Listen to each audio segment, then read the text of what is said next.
Today, we're going to unmask a behavior that I'm willing to bet many of us have experienced, but maybe haven't seen for what it really is.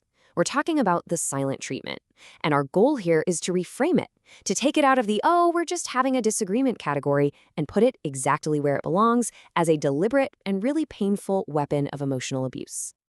Wow. I mean, this quote just cuts right to the heart of it, doesn't it? It's chilling because it so perfectly captures the dynamic we're about to break down. This isn't just about someone needing a quiet moment to cool off. No. This is about a silence that's been weaponized, designed specifically to break someone down. So, to even begin to defend against this kind of behavior, we first have to put it under a microscope. We've got to really understand how this weapon of silence is actually forged. Okay, now the language on this slide is so precise, and you gotta pay attention to it. The key word here, the only word that really matters, is punish. This isn't about someone saying, hey, you know what, I need an hour to cool off. This is the deliberate act of withholding contact, of withholding affection as a form of punishment. And this right here, this is the crucial difference. A healthy need for space, that's about self-regulation, it's actually constructive. The silent treatment, though, is the total opposite.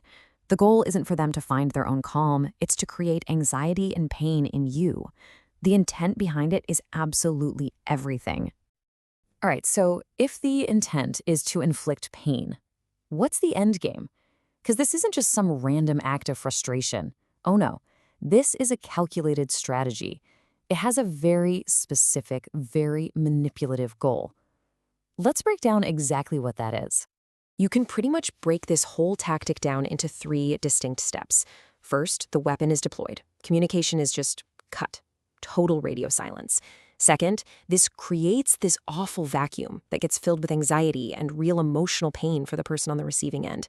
And third, and this is the whole point, that pain is used as leverage to force the target to give in just to make it all stop. So here's the bottom line. The person using the silent treatment is literally banking on their target's desire to end that emotional distress. They know the pain will become so unbearable that the target will be coerced into apologizing or giving in, often for something they didn't even do, just to restore that connection and stop the punishment. Okay, we've identified the weapon. We know the objective. Now for the most important part.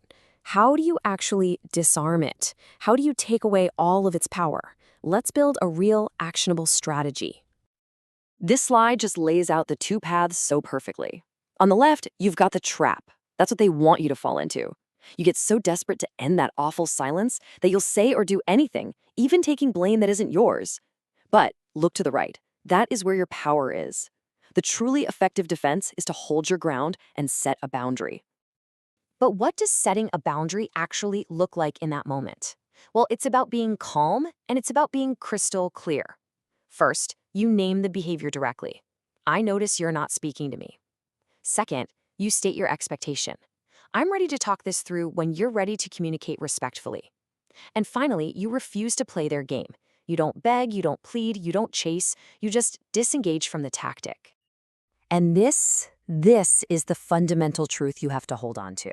This is the mindset that's going to fuel your defense, your emotional well-being, your sanity, your peace. These things are not up for negotiation. They're not bargaining chips to be traded away just to appease someone's manipulative behavior. So let's distill everything we've talked about: the weapon, the objective, the defense. Let's get it down to the single most important concept you need to remember if you want to break this destructive cycle for good. This is it. This is everything. The silent treatment is a manipulative game. It's got rules, it's got a goal, and it absolutely requires your participation to work.